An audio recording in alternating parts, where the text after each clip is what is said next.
अभी मैं आपको जिस केस के बारे में बता रहा हूँ उस केस के फैक्ट कुछ ऐसे हैं कि एक कपल है, उनकी शादी हुई, शादी को कुछ तकरीबन 8-10 साल हो गए, उनकी एक 8 साल की बच्ची भी है। उनकी बहुत अच्छी मैरिटल लाइफ चल रही थी, बीवी बच्चे, दे आर परफेक्ट कपल। अब हुआ क्या कि हस्बैंड ने जॉब स्विच की और जॉब स्विच करने पर उन्हें एक न्यू कलीग मिली। उस कलीग, वो जो फीमेल कलीग थी, उसके उसके हस्बैंड के साथ कुछ अच्छे रिलेशन थे नहीं। लाइक उनके बीच में कुछ मिसअंडरस्टैंडिंग और कुछ रिलेशन में डिस्प्यूट चल रहा था।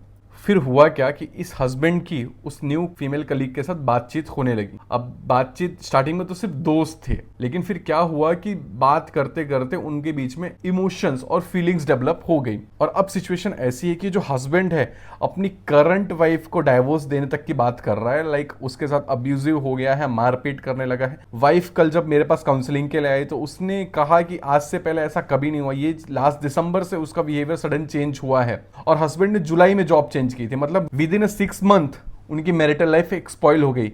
वाइफ अपने रिलेशन को बचाने के लिए एक और कोशिश करना चाहती है, बट द थिंग इज कि ऐसा हुआ क्यों, अचानक से उसके हस्बैंड के बिहेवियर में ऐसा सडन चेंज क्यों आया। तो मैं अक्सर बोलता हूं मैट्रिमोनियल काउंसलिंग के दौरान कि कभी भी आप जिसको अपना फ्रेंड बोलते हो, फ्रेंड समझ के इन्वॉल्व होते हो, चीजें शेयर करने लगते हो, तो जो इमोशंस होते हैं, जो फीलिंग्स होती हैं, वो कभी बाइनरी नहीं होती।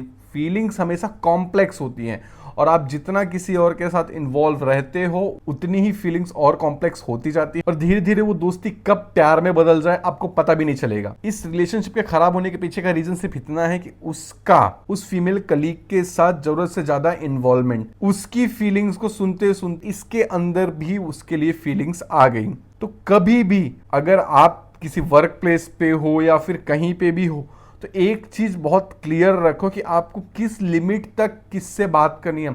आपको कोई जरूरत नहीं अपनी पर्सनल चीजें किसी और के साथ शेयर करने की और किसी और की पर्सनल प्रॉब्लम को सुनने की, वरना एट द एंड रिजल्ट ज्यादातर चांसेस में, खासकर अभी के टाइम पे, ऐसा ही होता है। अगर आप किसी के लिए इमोशनली अवेलेबल होते हो तो धीरे धीरे आपके अंदर भी उस पर्टिकुलर पर्सन के लिए फीलिंग्स डेवलप होने लगती है। और एक चीज बहुत क्लियर शब्दों में बोलता हूं, इमोशन कभी भी बाइनरी नहीं होती, इमोशन हमेशा कॉम्प्लेक्स होते हैं और टाइम के साथ वो और कॉम्प्लेक्स होती जाती है।